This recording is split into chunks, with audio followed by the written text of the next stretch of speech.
Cuando vemos una gran obra, una gran empresa o una gran carrera, solemos ver el resultado final. Lo que rara vez vemos es por todo lo que pasaron, los errores, el aprendizaje y todo lo que está detrás. Hoy vamos a hablar de eso y un poquito más con Rodolfo Miani. La verdad que cuando pensamos en hacer esto, pensamos en que vengas vos, así que un placer que podamos arrancar estos capítulos con vos. Y la primera pregunta que te quiero hacer es, ¿qué crees vos que fue que hizo que BMA no sea un estudio como cualquier otro? Oh, bueno, a ver, es un poco irse a la historia de nosotros como estudio. Nacimos como cualquier estudio que hoy nace con los chicos en la facultad. Con Martín y con Alex éramos compañeros de la facultad y empezamos haciendo cosas que hacen normalmente jóvenes, ¿no? De arreglar el departamento de una tía, de un pariente, etc. Y tuvimos la oportunidad de hacer algo, una obra muy grande, muy jóvenes, que fue el Solar de la Abadía, en el cual después de muchos años de trabajar para el grupo, nos dimos cuenta del por qué nos habían contratado. Y la clave fue que fuimos de los pocos estudios que lo fueron a ver en ese momento el dueño del solar, que era la familia Villalarruet, que no le fuimos a imponer lo que había que hacer, sino a incorporarnos como un equipo de trabajo.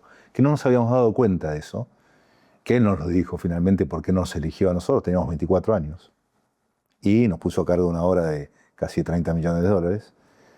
Y eso nos dio como un puntapié bastante importante de entender que la arquitectura es un servicio, ¿no? Es un arte divino, pero finalmente somos un servicio de una gran mesa, que somos una pata de esa mesa, pero que sin nosotros la mesa no se cae.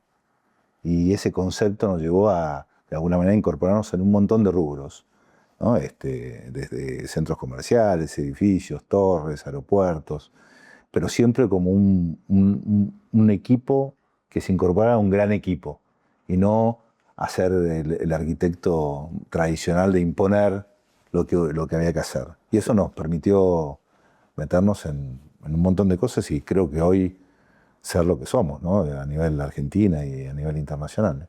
Increíble. ¿Se dieron cuenta en el momento de lo que estaban haciendo? No, para nada, digamos, éramos 24 años hoy, en ese momento empezamos a usar todos traje con corbata, digamos, de alguna manera empezar a tratar de generar ese respeto que hoy cuesta a todos darles a los chicos jóvenes, ¿no? Y responsabilidades. Hoy a todos nosotros nos cuesta como gente un poco más grande derivar responsabilidades a gente joven, pero hay que hacerlo, ¿no? Hay que confiar en los demás, como un montón de gente confió en nosotros cuando éramos muy jóvenes. Y bueno, un poco ese tema de responsabilidad de cuando sos muy joven te hace formalizarte, ¿no? Por eso usar corbata en esa época, ahora nadie usa corbata, pero de alguna manera, imagínate, estábamos a cargo de una obra muy grande y gente muy joven que estábamos tomando responsabilidades y entender, una de las cosas que entendimos en su momento es que uno sabe mucho menos de lo que parece. Y entonces nos rodeamos de gente con canas en ese momento, ahora tengo cana yo, pero tratamos de juntarnos con gente con experiencia, porque finalmente, de nuevo, éramos parte de un equipo, estábamos a cargo de ese equipo, pero hay que juntarse con gente que sabe, digamos, ¿no? No hay que pensar que uno sabe todo, uno sabe un poco. Y la composición en la arquitectura está hecha por un montón de gente, ¿no? Y las ideas pueden venir de cualquiera. Ahora, en ese momento, se me dispara una pregunta. En ese momento ustedes estaban arrancando, tenían 20 y pico de años, una responsabilidad, como decís, gigante. Obviamente, calculo que estaban preparados porque si el proyecto se los dan a ustedes, es porque realmente ustedes tenían la capacidad como para llevarlo a cabo, ¿no? Pero tenían así ustedes como una referencia, un mentor, alguien que los acompañaba, como, digamos. Mira, lo primero que hizo, en este caso, la familia Villarrodet es nos incorporó a un equipo de trabajo de gente mayor, pero nosotros a cargo de la arquitectura, y nos mandó a estudiar afuera. Yo fui específicamente a ver cosas en Estados Unidos, en Francia, es decir, a entender la materia, en este caso, de un centro comercial. Nosotros no teníamos educación, la facultad no te enseña lo que es un centro comercial, es una de las falencias de la arquitectura, como a nivel universitario, te enseñan algunos temas Hay algunos temas que no los enseñan porque están como mal vistos, digamos, el tema comercial. Y obviamente nosotros no sabíamos el tema. Y nos tuvimos que introducir en el mundo del conocimiento. Y una vez empapados del tema, empezamos a ver las cosas de forma diferente, ¿no? Y nos introdujo a un tema que es hoy conocer de arquitectura comercial es importantísimo en el mundo de los usos mixtos. Hoy el mundo está hecho de usos mixtos. Los edificios son usos mixtos, todos tienen comercio, todos los aeropuertos, centros comerciales, que ya son máquinas que tienen oficinas, hoteles, etc. Y el mundo comercial, de alguna manera, a nosotros nos hizo entender que era el cemento que uno une diferentes partes, ¿no? Decís, si ese cemento no está bien diseñado y bien pensado, los ladrillos se caen. Y entender el comercio, el retail, hace que un montón de máquinas enormes funcionen. Los aeropuertos, por ejemplo, el 50% de un ingreso de aeropuerto es el movimiento de aviones. Y el otro 50% es el comercio. Es decir, hay que saber de aviones. Tuvimos que aprender, hicimos aeropuertos. Pero hoy el mundo del retail, que termina siendo casi el amenity, digamos, que ahora se usa en los edificios, digamos. ¿A quién no le gusta tener un buen café, un restaurante, un gimnasio? Bueno, todas esas piezas son piezas del mundo del comercio, del mundo del retail. Total. Entonces es sumamente importante. Hace unos días veíamos que también, hablando de aeropuertos, incorporar a uno de los gimnasios más grandes de Latinoamérica dentro del aeropuerto, habla en relación a lo que Son ciudades, son ciudades hoy.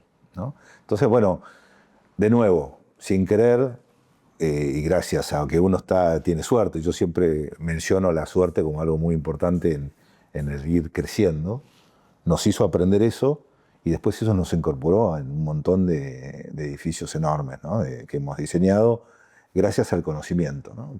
Y de nuevo, a la actitud de no imponer, escuchar, saber que uno no sabe un montón de cosas y terminás trabajando en cosas, ¿no? O sea, en la vida nos ha pasado de trabajar proyectos de diferentes escalas en un montón de lados del mundo y con un montón de equipos. Nosotros hemos trabajado hasta con un montón de estudios de arquitectura internacional, estamos haciendo cosas con Foster, hemos hecho con Richard Meyer, con Jean Nouvel, con Arquitectónica. Es decir, nos gusta trabajar en equipo y con gente que sabe un montón, digamos. Totalmente. Es fantástico, digamos. Está bueno eso, nutre, aprendizaje, Un montón. seguir creciendo y claro, yo veo tu carrera, veo todos tus logros, todo lo que pudiste hacer y demás y lo que siguen haciendo, lo que vendrá y que me hables de ellos, digo, bueno, es como que te veo a alguien recontra consagrado, pero hablando de ellos vos como alguien también que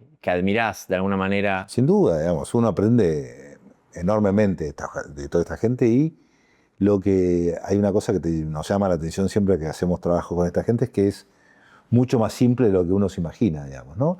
Y que también son mucho más comerciales de lo que el mundo te refleja, digamos. Tenés como dos mundos. El mundo universitario que los pinta como Artistas. que son artistas, qué sé yo, pero en el mundo cuando tienen que salir a vender un proyecto lo venden de la misma manera que lo vendemos nosotros, hacen los mismos dibujitos de colores, es decir, lo tienen súper claro, lo que pasa es que siempre hay como una ideología que los pinta como artistas intocables y que lo que dicen ellos es la verdad, y hay un mundo totalmente real que se tienen que sentar con un desarrollador, el desarrollador tiene que poner plata, lo tiene que convencer, y son gente totalmente normal, digamos, y es muchas veces, en las veces que me ha tocado enseñar en la universidad, yo se los muestro, digo, mira, estas entregas son de Norman Foster, digamos. Los chicos lo miran así como diciendo, pero está lleno de color. Y sí, es la verdad, es la realidad, ¿no? Que es una de las falencias que yo creo que tiene la universidad, las universidades en general, es que no ponen en contacto a los chicos, a los universitarios, con los clientes. Digamos, es como no poner en contacto un médico con un paciente. Digamos, las universidades, sobre todo acá en Argentina, les enseñan arquitectura para arquitectos. Y los clientes, yo no tengo ningún cliente arquitecto. No lo tengo, digamos, son empresarios, abogados, contadores, Entonces uno está todo el tiempo explicándole una idea de un proyecto no a un arquitecto. Entonces es muy importante introducir el lenguaje de verdad, digamos, de cómo expresar la arquitectura, cómo hacerle entender a los demás la arquitectura. Entonces, pero bueno, nada, pues, son peleas que uno tiene a nivel No, educacional. y lo entiendo porque nos pasa que a veces entramos a edificios y entendemos, sin entender por ahí mucho de arquitectura, nos pasa que no fluyen los espacios o te das cuenta que no están bien pensados a nivel, como decís vos, o sea, está por ahí pensado por un arquitecto que, que quizá estéticamente está muy lindo, está muy prolijo todo, pero después a la hora de vivir esos departamentos no fluyen los espacios como deberían fluir. Y no, tenés un cliente, a ver, el cliente de los departamentos es el usuario final. Uno tiene que hablar con el usuario final, ¿no? El usuario final puede ser una familia que habita un departamento, una vivienda, y finalmente también el usuario final es la gente que usa un aeropuerto, un centro comercial. Esos son los verdaderos usuarios. Entonces, son a los que uno tiene que, muchas veces no tenés posibilidad de estar en contacto con ellos, pero hay que escuchar, ¿no? Y entonces no se puede vender un mundo de arquitectura para arquitectos, igual que no se puede vender un mundo de medicina para médicos. El médico tiene su paciente y nosotros tenemos nuestros pacientes que son los usuarios finales y los clientes, que en general no son arquitectos. Haciendo referencia a lo que hablábamos recién, ¿qué crees vos que hace que un edificio envejezca bien? Mira, hay un concepto que se llama atemporal, ¿no? Creo que una de las cosas más difíciles en la arquitectura es diseñar pensando en lo atemporal. Lo atemporal es lo que no pasa en el tiempo, ¿no? De que pasa el tiempo, hay edificios que uno ve y que vos decís no sabes bien cuándo están hechos, si están hechos hace 10 años, 20 años. Son decisiones de pequeños detalles y de grandes detalles, ¿no? Eso que hace que el edificio termine siendo incorporado en la memoria urbana como algo tradicional. En un ejemplo, por ejemplo, te lo doy con los autos. Un buen auto diseñado se convierte en un clásico. Un auto mal diseñado es un auto viejo, Total. ¿no?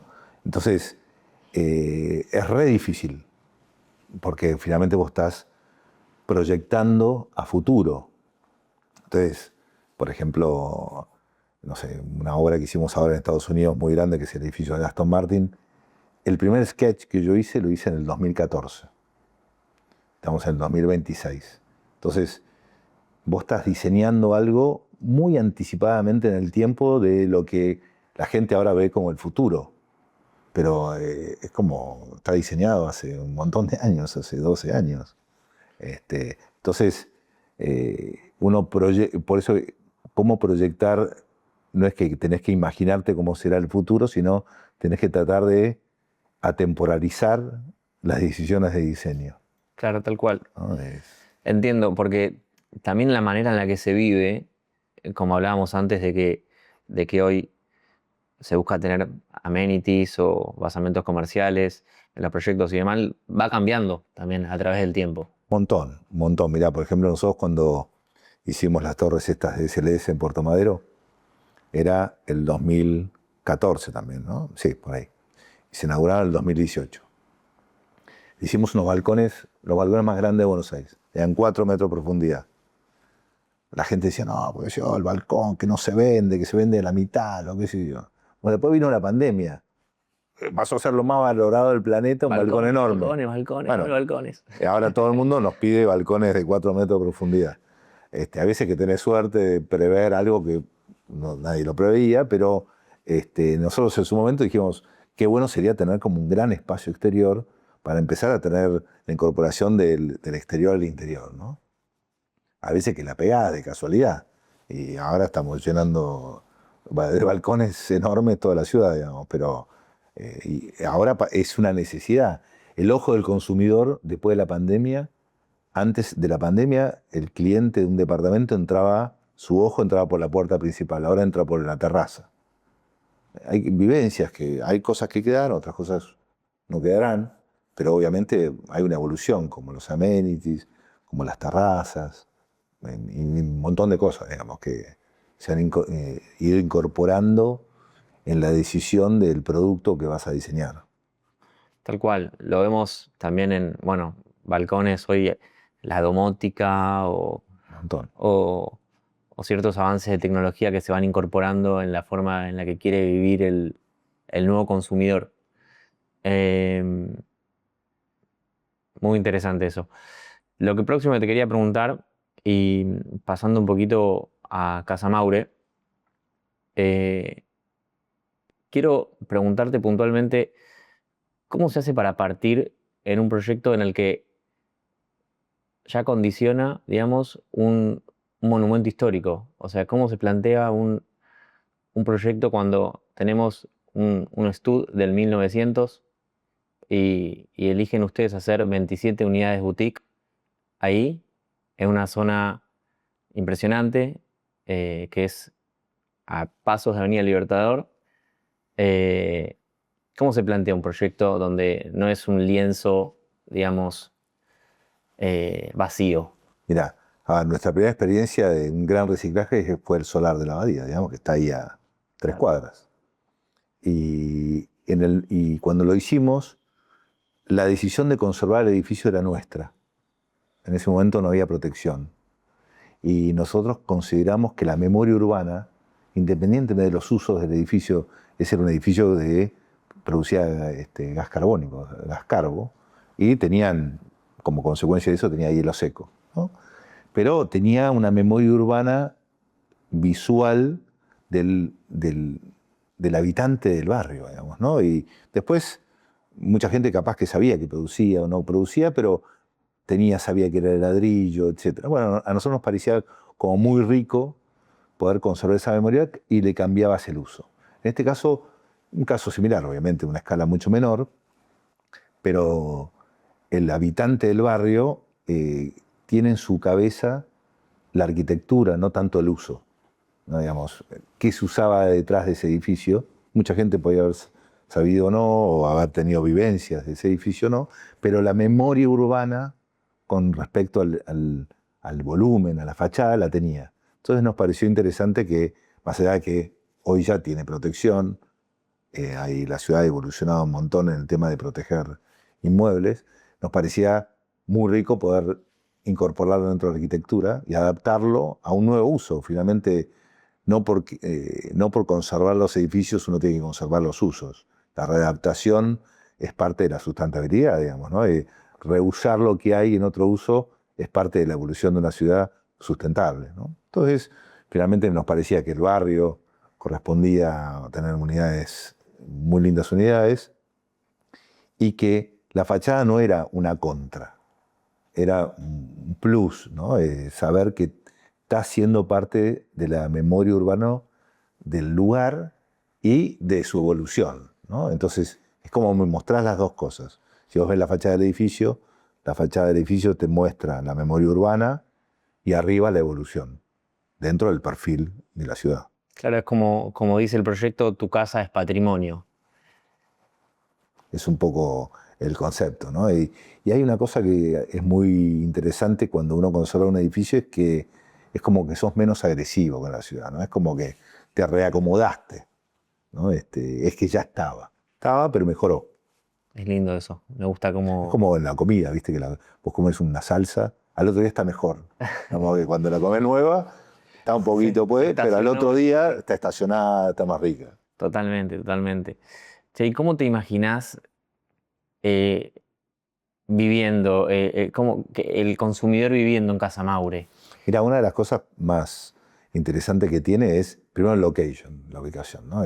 Esa famosa fórmula que te dice location, location, location, bueno, eso sigue vigente, no va a cambiar con el tiempo. El tema de la ubicación en este caso es clave, y la evolución del barrio, ¿no? Vos pensar que todo ese barrio ha evolucionado, Cañitas y, digamos, el área del solar, lo que cambió en estos últimos 30 años fue un montón, digamos, ¿no? De pasar a ser un área de apoyo tanto para la parte del polo como del hipódromo, o como ser una parte baja del área de Belgrano, donde estaban las fábricas, etcétera, pasó a ser un área habitacional de muy buen confort y muy buena ubicación y una conexión con el barrio con las avenidas principales enormes. Y me parece que eso no es un punto, es el punto, digamos, ¿no? El tema de la ubicación hoy, desde el punto de vista del movimiento de la ciudad, todo lo que, ustedes fíjense lo que ha pasado post pandemia, que la gente como abandonó un poco el microcentro y se volcó hacia el norte, ¿no? Y todos los barrios de Palermo, de Belgrano, han sido muy beneficiados en el movimiento de dónde vivir y dónde te da ganas de vivir.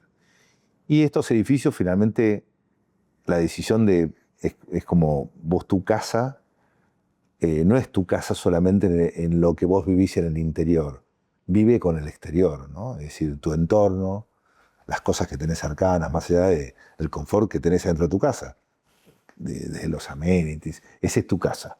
Los amenities son tu casa, pero tu casa no solamente es el interior, sino el exterior. Entonces, la composición de una buena avenida, un lugar para salir a correr, el entorno, hace que tu casa sea muy buena, ¿no? Y eso pesa un montón en las ganas de ir a vivir ahí, ¿no?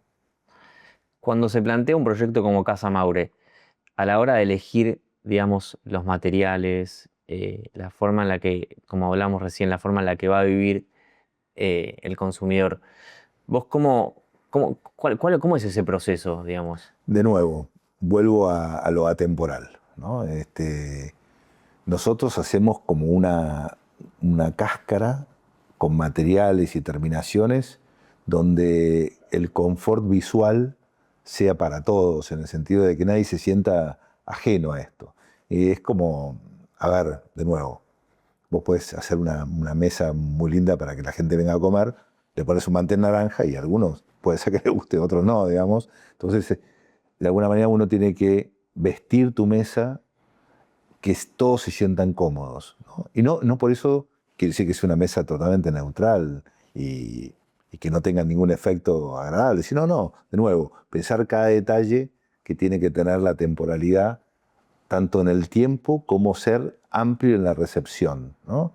Porque evolucionan las familias. Vos pensás que una familia puede comprarse un departamento ahí y, y después tener hijos y lo tienen que recibir bien.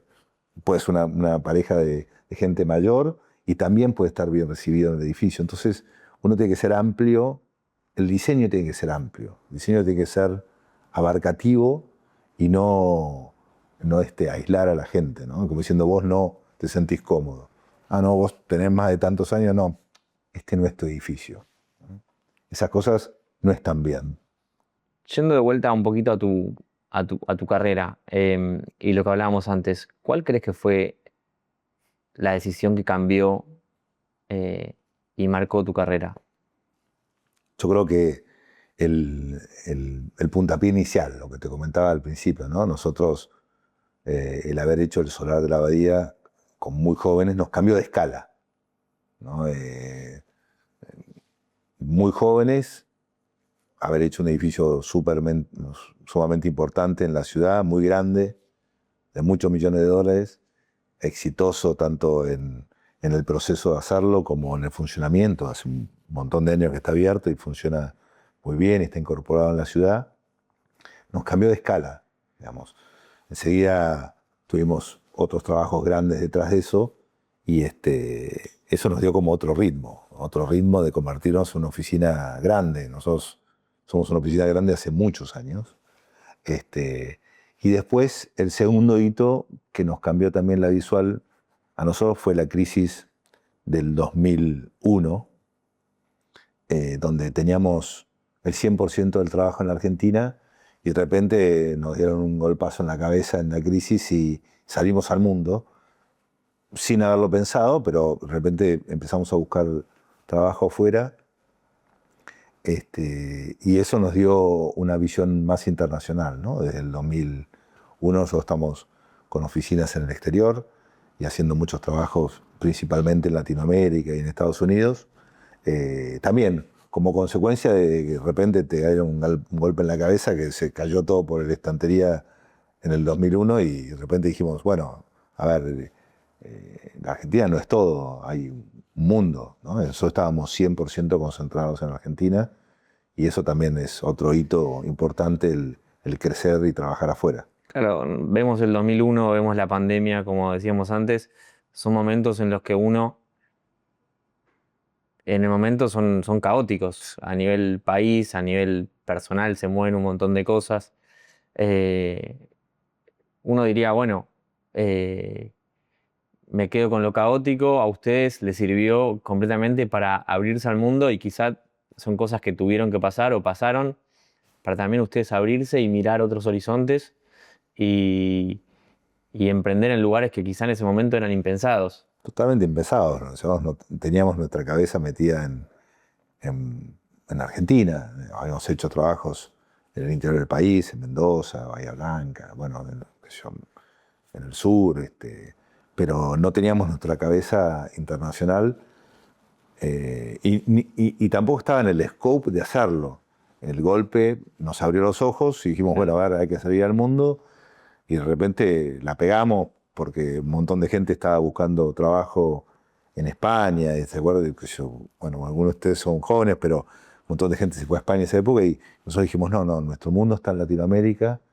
Fuimos a Chile, abrimos oficina en Chile, después de Chile, Perú, Colombia, es decir, empezamos a crecer muy fuerte en Latinoamérica y un poco mirando también que España para nosotros era, si desembarcábamos en España, enseguida imaginamos que podíamos ser el estudio número 528 de la lista H, digamos, y dijimos, no, digamos, dejemos a los españoles con su España y hagámonos fuerte en Latinoamérica y realmente fuimos muy fuertes y somos fuertes aún en varios países, hemos hecho, no sé, miles de metros cuadrados en varios países de Latinoamérica y hoy seguimos siendo bastante fuertes en varios de ellos. Una pregunta tengo, veo muchos jóvenes que emprenden, que arrancan como arquitectos, estudian, empiezan a hacer sus edificios y obviamente que pasan por muchas situaciones. Ustedes tuvieron la suerte, o bueno, acompañada de mucho trabajo y demás, de poder arrancar y consagrarse quizá con una obra muy grande desde el principio. Pero en algún momento se les cruzó por la cabeza, che, esto puede no funcionar, digamos, o digamos, ¿en qué me estoy metiendo? El miedo. No, nunca, no. Somos empujar, digamos, y para adelante. No. La palabra miedo no existe. Mira, ¿qué es lo peor que te puede pasar cuando vas a ver un cliente? Que te diga que no. No te va a pegar, no te va a escupir, no te va a echar. Te va a decir que no. Recibir un no es miedo. No existe. Siempre se lo digo a la gente, digamos. Andá para adelante. Lo peor que te puede hacer es que te digan que no. Totalmente. No pasa nada. Nos han dicho millones de veces que no. No pasa nada. Doy vuelta a la página, voy a buscar otra cosa. No existe la palabra miedo. Bueno, muy bien, muy bien. Vemos, es una gran fuerza eso porque vemos un montón de chicos que quizá arrancan su carrera, están por ahí un poquito más apichonados, digamos, quieren empezar y demás, así que No hay que tener miedo, nunca. hay que ir para el frente. Lo peor que te pueden decir es que no. No es nada terrible. Totalmente. Ahora, si no lo vas a buscar, ¿Y qué parte del camino de todo lo que me contás?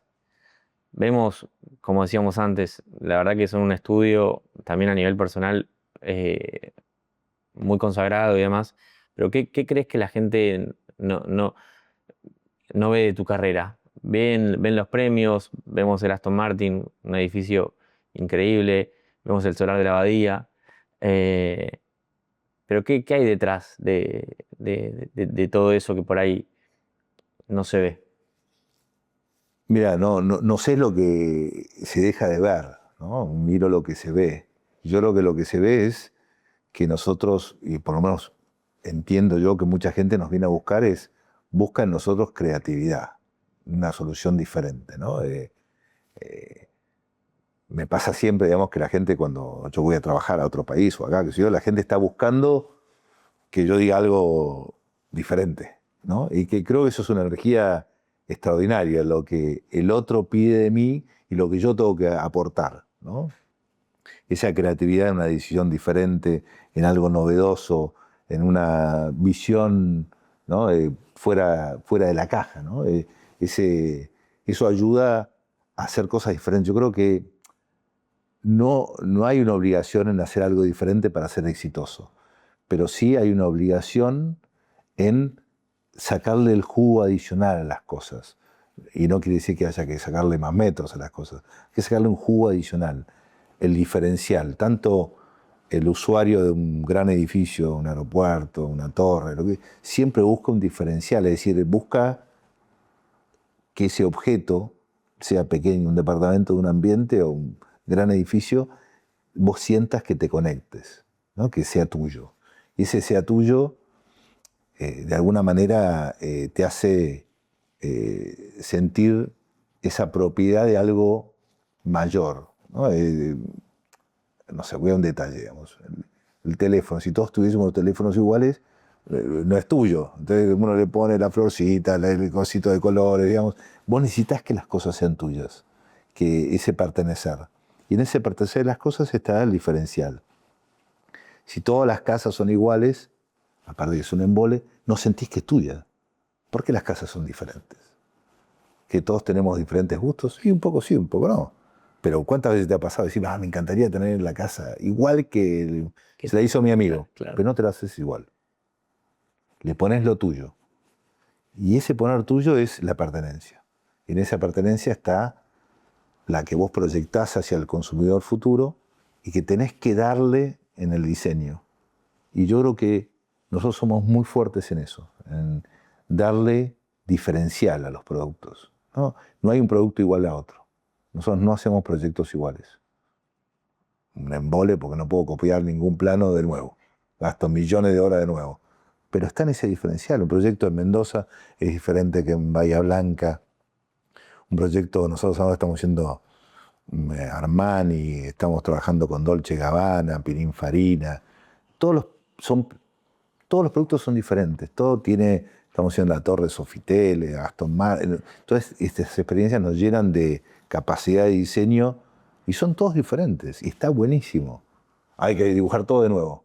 Todo es especial. La baranda, el piso, todo es un tema nuevo.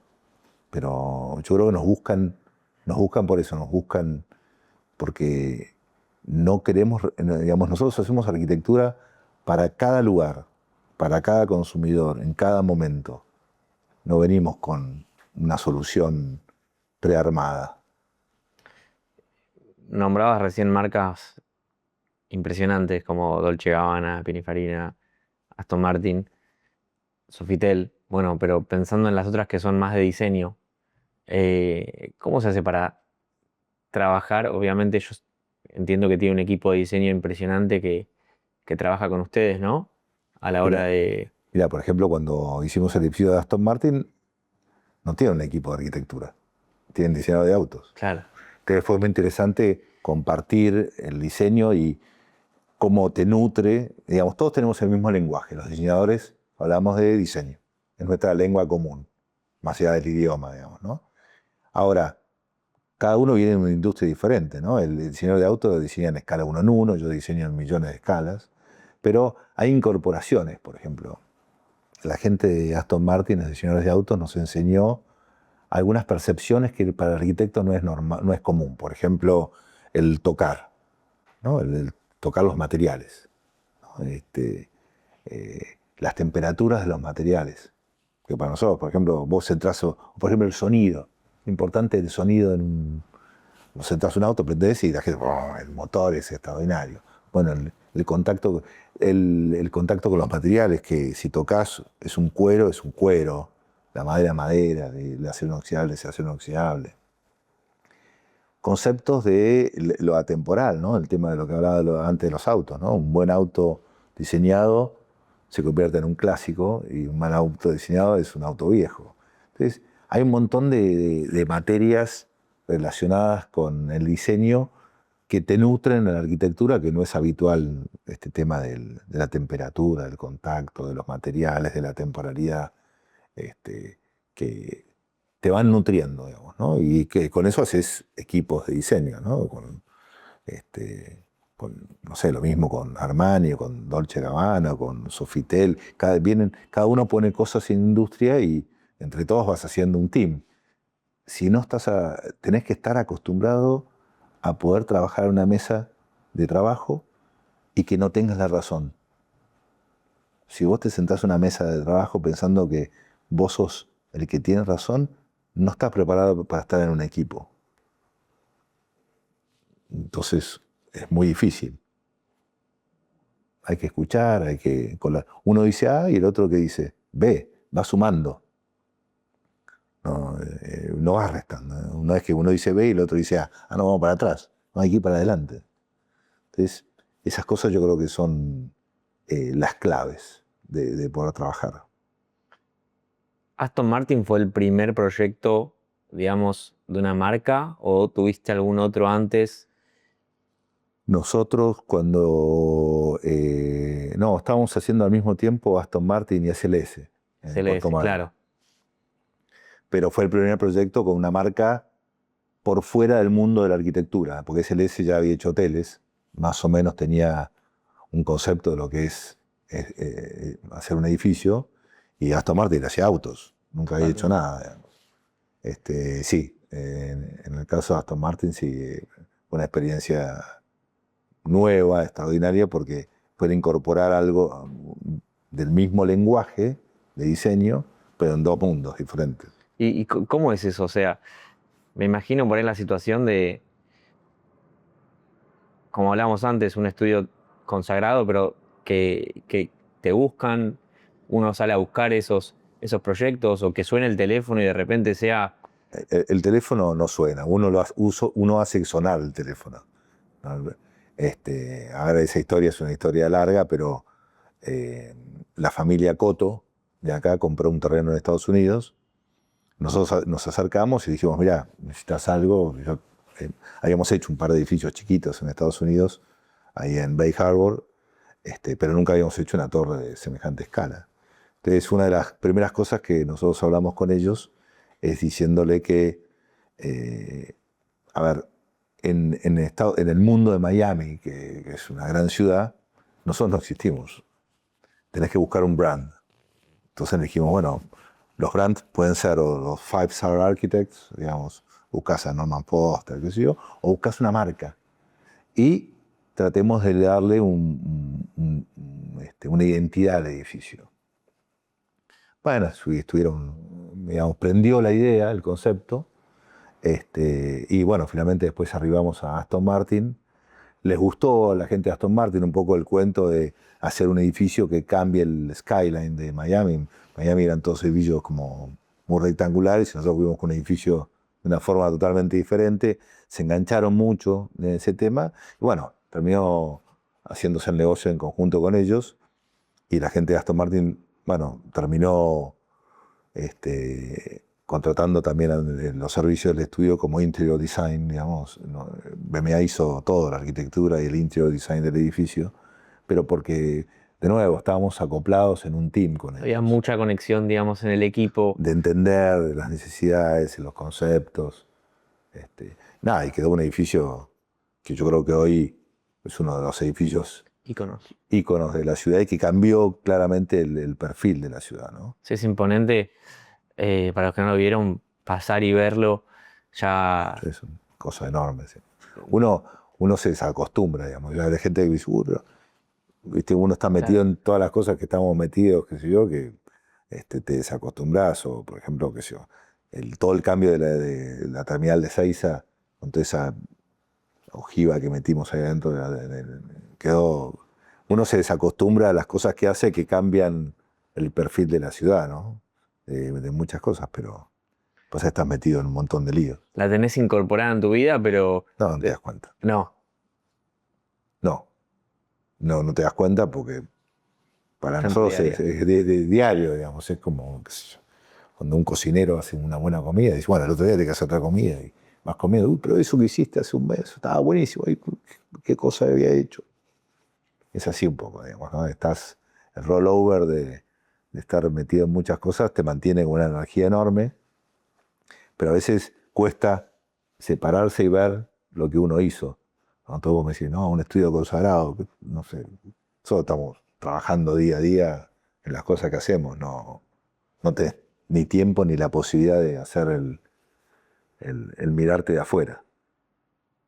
Volviendo un poquito a lo que hablábamos antes, ¿qué crees que entiende hoy mal el mercado inmobiliario?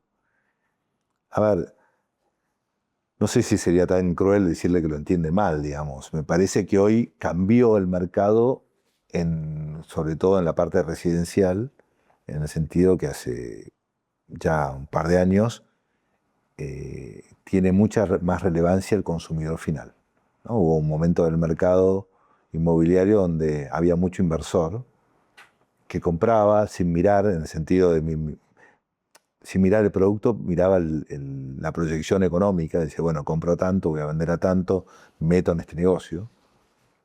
Y hoy el mercado se ha convertido en un mercado mucho más orientado al consumidor de verdad, al consumidor final, una persona que viene, que tiene 2 hijos, un hijo, un perro, lo que sea, que quiere vivir acá.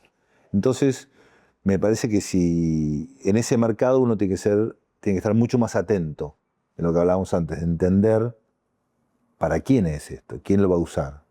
Entonces, prestar más atención en los amenities que le das, en su terraza, cómo va a abrir la terraza, en la puerta de entrada, en la cocina, los materiales, el toalé, no sé, lo que sea, digamos.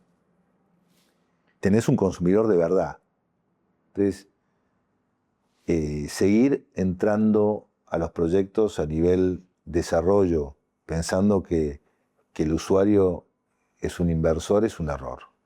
Creo que ya no, me parece a mí que ya nadie lo comete eso, puede ser que se esté todavía produciendo, pero hoy el verdadero consumidor es el usuario final, Que lo va a vivir, digo. es lo que va a vivir. Antes siempre lo iba a vivir alguien, pero como segunda o tercera venta. Tal vez ahora es mucho más directo.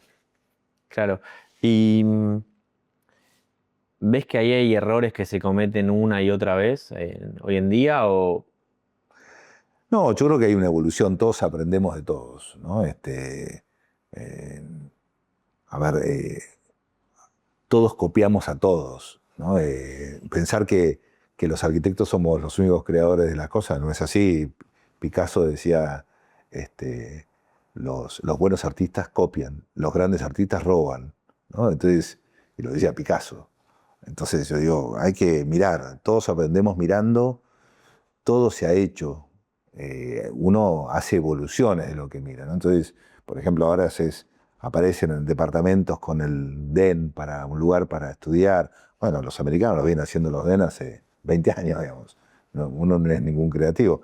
Hay que entender por qué aparece el DEN, y porque la gente hace mucho más home office y la gente no quiere trabajar en el mismo lugar que come. Entonces, bueno, un lugar, le generas un espacio 2x2 para que ponga un escritorio o tenga un sillón para mirar la tele. Es decir, hay que entender al usuario, la evolución del usuario. No es lo mismo una pareja joven, una pareja más grande, hay que tienen diferentes necesidades. Entonces, si lo entendés, podés resolverle el problema, ¿no? Hay que escuchar al paciente. No podés escuchar al paciente, no vas a poder curar. Tenés que escucharlo. No es un Excel el paciente. Tenés que escucharle sus problemas, me duele acá. Tenés que escucharlo. Hay que escuchar.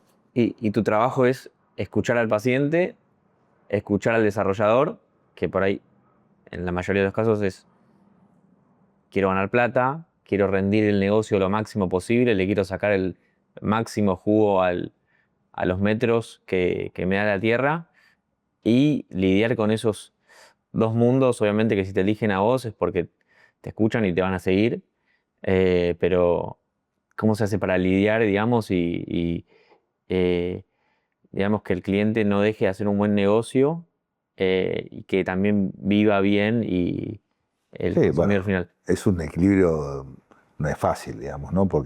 Pero no son solamente esos dos, ¿no? Tenés el cliente, tenés el consumidor, tenés el inmobiliario que lo va a vender, tenés la municipalidad que también tiene un rol en el permitir hacer algunas cosas o no permitirte, tenés el entorno, el barrio, digamos, y decir, bueno, pero ¿con quién hablo con el barrio? Bueno, también el barrio te da pautas, ¿no?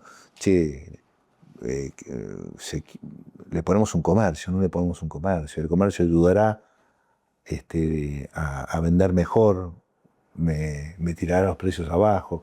Es decir, no hay dos jugadores en esa decisión, ¿no?